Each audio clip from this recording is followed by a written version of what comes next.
thin veneer of desperate self-delusion, covering a vast cosmos of madness and horror.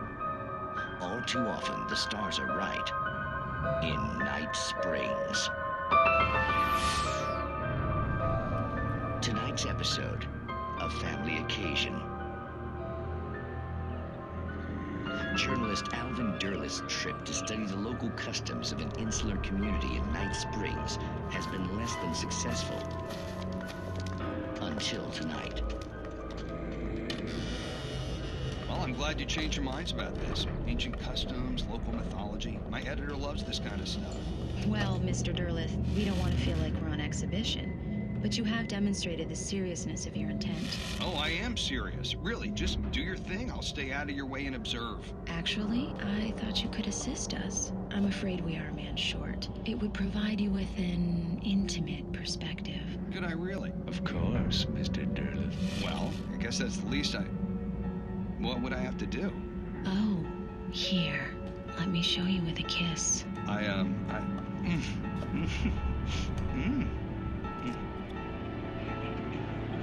What did you...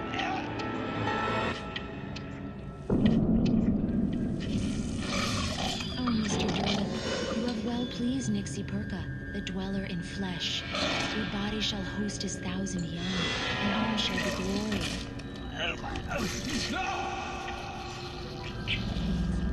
Shh, darling, be calm. Shh. Alvin Derleth learned a harsh lesson. If you go looking for mythology, it may come looking for you. And such quests always bear fruit. In Night Springs.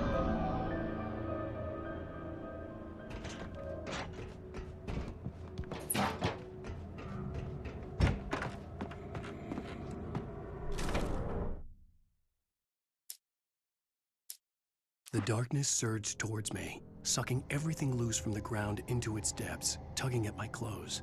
I saw the flare the kidnapper had dropped and threw myself towards it just as I felt my feet leave the ground. The darkness embraced me with the force of a tornado. Somehow I managed to light the flare. The darkness roared and cast me away. I fell toward the dark waters of the lake far below.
I had never been this glad to see the sunrise.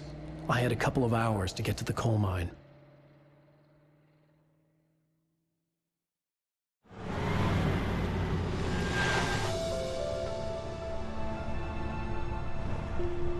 The coal mine wasn't far now.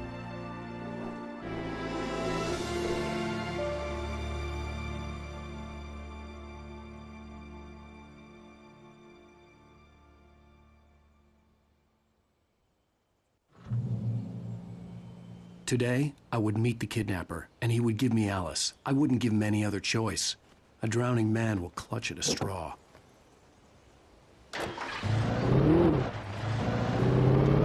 Little by little, without realizing it, I'd come to believe that the story in the manuscript was coming true. The current of its narrative had taken me deeper and deeper into dark waters. Alice had been taken from me. Barry was probably in jail. I was a fugitive from the FBI.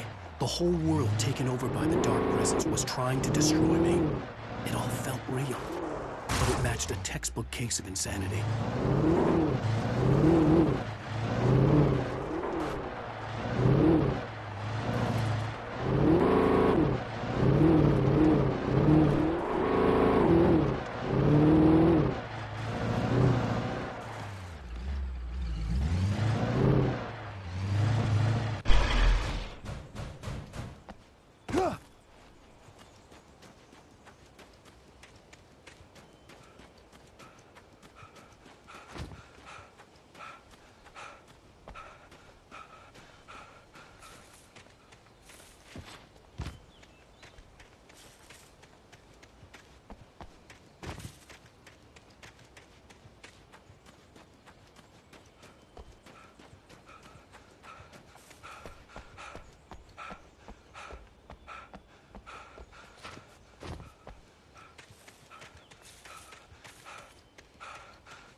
For Mott, spying on the writer on the ferry had been a disappointment.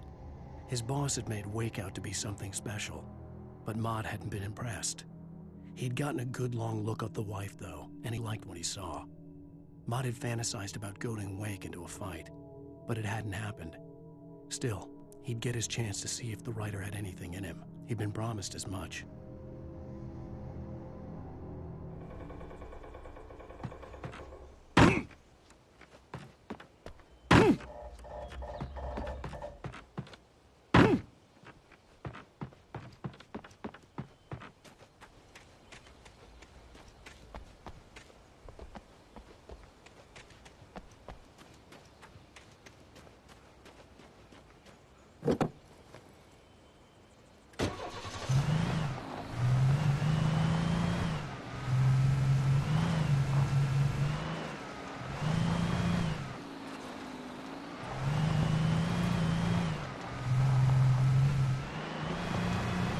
I was early. I was supposed to meet the kidnapper at noon in the main building. The coal mine was quiet. It was a museum now.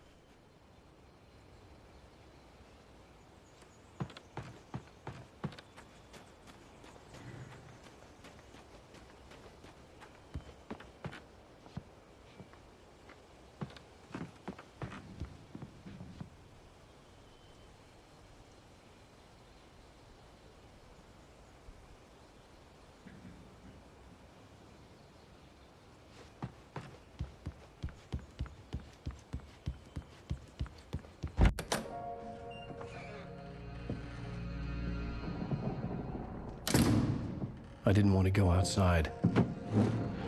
Cops had to be looking for me. The noon sun turned the place into a sauna. The day dragged on. Different scenarios ran through my mind. Ways of how I'd torture the kidnapper to get Alice back. Or the different horrible things he could have done to her. I imagined her dead. I had no way of knowing she was still alive. It was killing me. I was running on blind hope. It was all a waste of time. The bastard never showed up.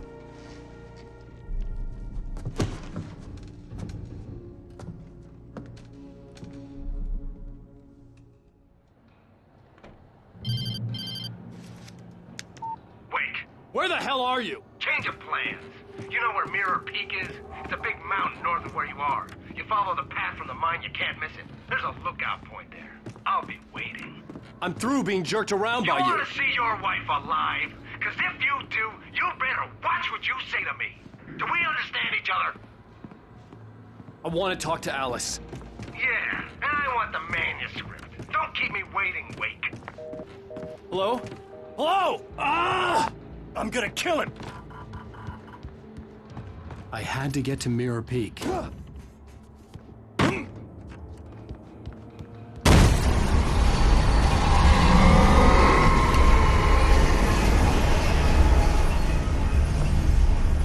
It was close. Maybe closer than ever before.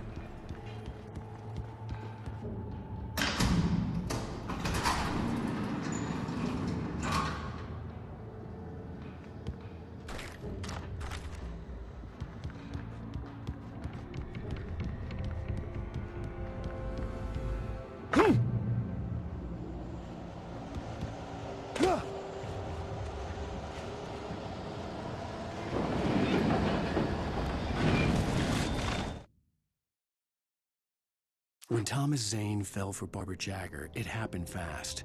She was young, vibrant, and beautiful, full of life.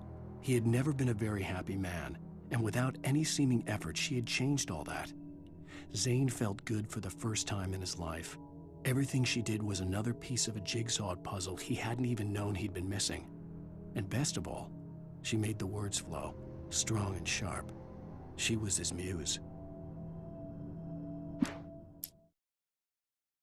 With Nightingale gone and the night wind blowing in through the broken studio window, Maine stared at Sarah. The sheriff looked away. Maine's voice shook with barely controlled anger. That boy's doing more drinking than thinking. I hope you know what you're doing, Sarah. He's got a sickness in his eyes. You take my word for it. He wants Wake for a reason, and it's not for anything good. The bulldozer's engine roared to life. Mud and rocks flew as it fought for traction. It crashed through the concrete wall and landed heavily in the yard.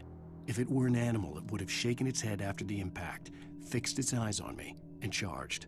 Of course, it had no head, nor eyes. Shadows crawled on its form, twisting it into a monster. Then, it came for me. Danny had stepped out, but what stumbled back in was something else. Something alien. A monster. Walter tried to kill it, first with his fists, then a chair. It wouldn't die. Instead, it kept coming, unaffected by the beating it had taken. After Walter managed to kick it down the cellar stairs, fear took over. He ran, got behind the wheel, gunned the engine. The booze wouldn't make him forget, but he knew he had to try.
reach the hillside ahead was to go through the building. I had to find a way to avoid electrocution.